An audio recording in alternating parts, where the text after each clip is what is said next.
In this session, we are going to discuss about the static circuit breakers.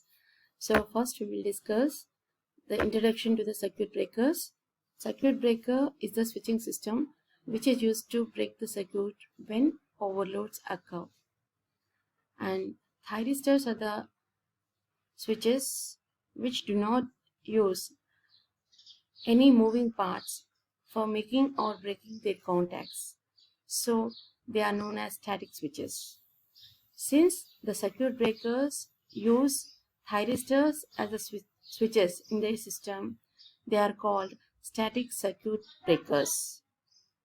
And generally, these static circuit breakers are used in electric power distribution and utilization systems, and these are employed in the circuit to terminate the flow of load current on command from the control circuit.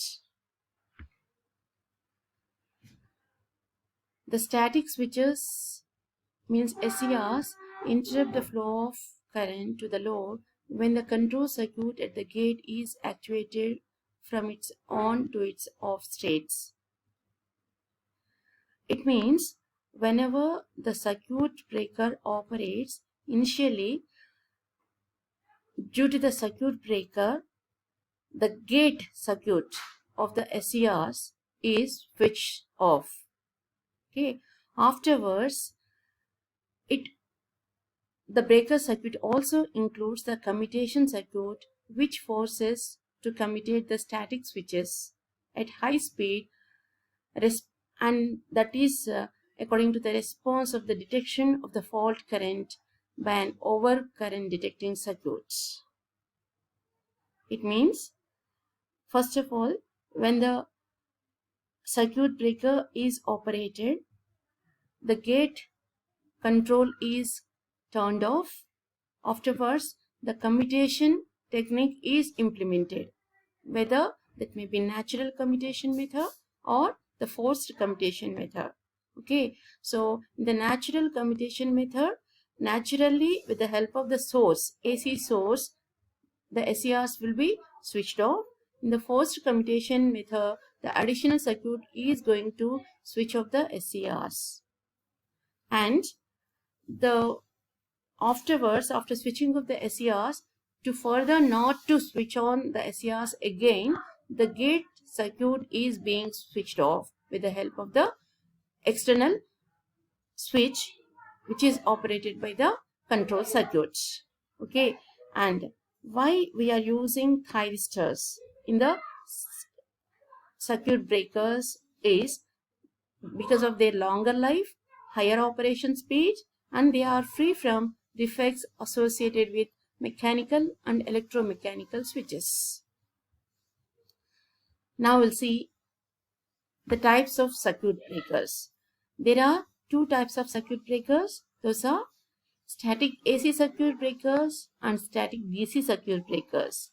Static AC circuit breakers means if the circuits are having the input source of AC, then we have to use the static AC circuit breakers. And if the circuit having input source of DC, then we have to go with static DC circuit breakers. Next, individually we will discuss one by one. First, we will see static AC circuit breakers. Okay, so this is the circuit which is having AC source and the load. So this AC supply is going to supply the current, okay, and that current is flowing through the load, and there should be a circuit to pass that current. Okay, here in this circuit we are using two SCRs, okay, for conduction process. Those are SCR1 and SCR2, which are connected in anti-parallel connection, right? So why we are using two SCRs here? Because as we are applying AC supply, okay, which is having positive half cycle and negative half cycle. Okay, So, and the main characteristic of SCR is, okay, it conducts current only in one direction, from anode to cathode.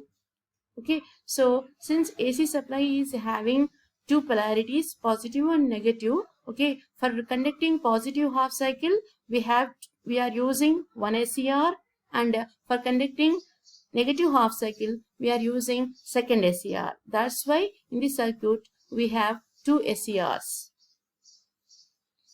And here, if you observe, we are having some additional circuitry to trigger these SCRs. Okay, so and to trigger, along with this trigger circuit, we are also having a control switch, which is nothing but S, and this is operated by a control circuit which is going to detect the overloads.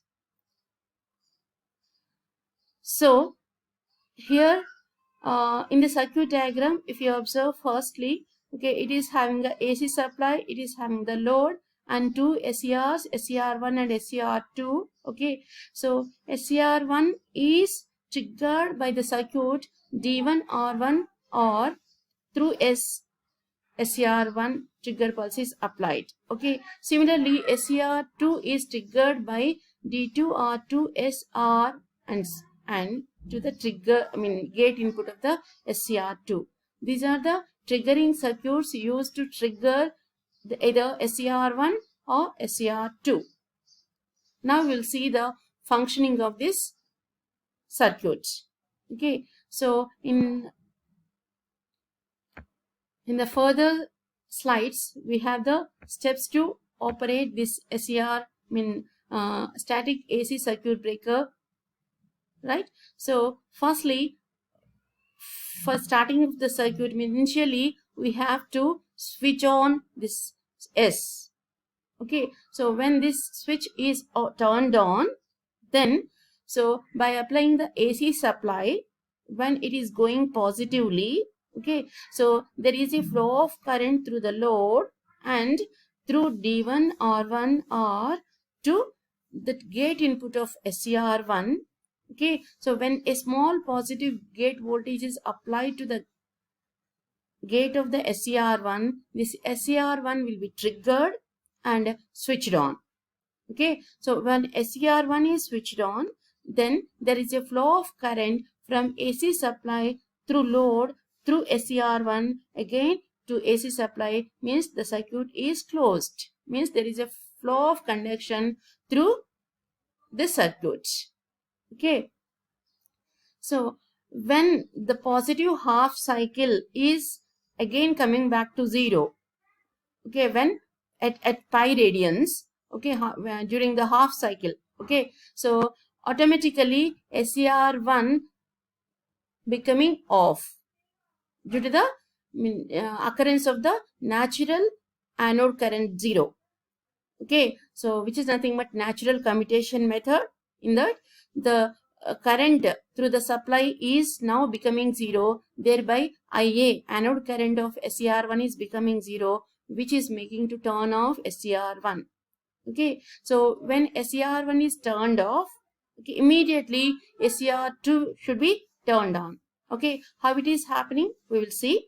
So when SCR1 is turned on at input voltage 0, okay, so immediately after the input voltage 0, the negative half cycle comes. Okay, so during the negative half cycle, this end of the supply become negative and this end become positive. Okay, so during the negative half cycle, D2 will become forward biased and it conducts the voltage to the gate of SCR2.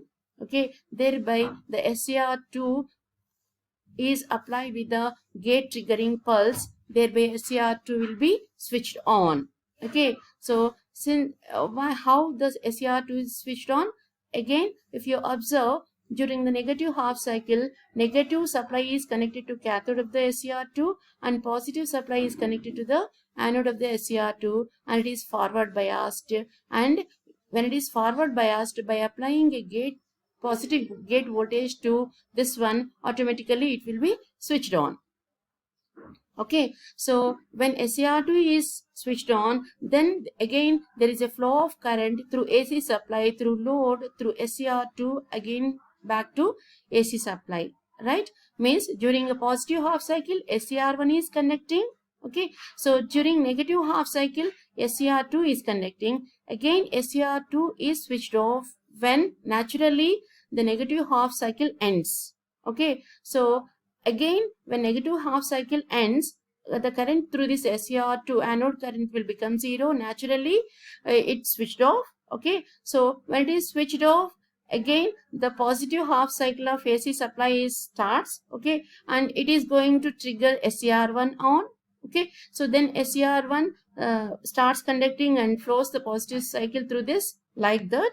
So during normal operation, the positive half cycle is transmitting through SCR1 and negative half cycle is transmitting through SCR2, and this is the normal condition of this circuit. Okay, but when the external control circuit detects the overload condition, then it switches off this switch. Okay, so when this switch is switched off, automatically there is a break in the gate currents. Means gate current is becoming off to both the SCR1 and SCR2. Okay, so that is the first point. And the second point is, so commutation technique.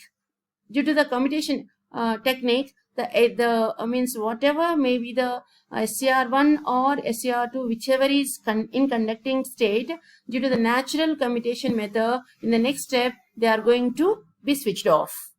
Okay, and they are not switched on again, since they don't have any triggering pulse at their gate inputs, because we are this switch is off, in off condition due to the external control circuit. In this way, either SCR1 is not going to trigger or SCR2 is also not going to be triggered. Okay, and they already, due to the natural commutation method, they turned into off condition, so there won't be any flow of current through either SCR1 or SCR2. Thereby there is no flow of current through the load. That's why the circuit is completely broken. Okay, so that is due to switching of the S, and the switch of S is controlled by the external circuit, which is detecting the overload condition. Okay, that's why it is called static AC circuit breaker.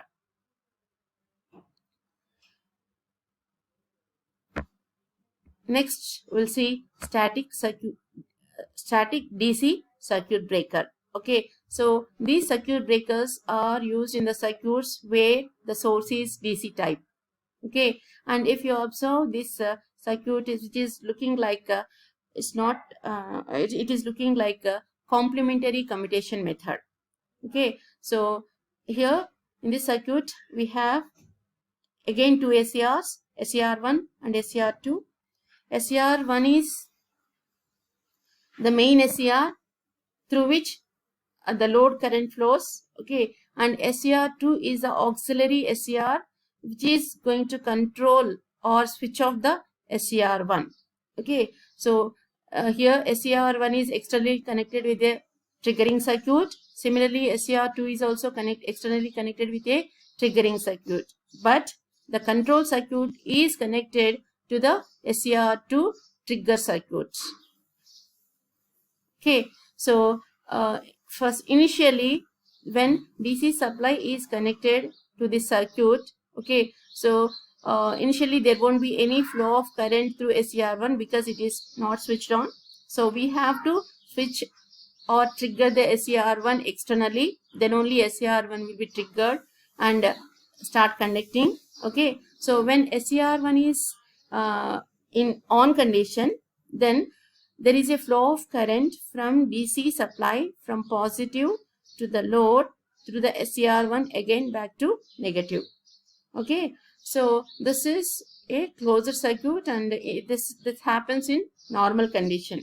Okay, so at the same time there is a flow of current in another path also, that is from positive supply through R, through capacitor SCR1 to negative supply, right? So during this time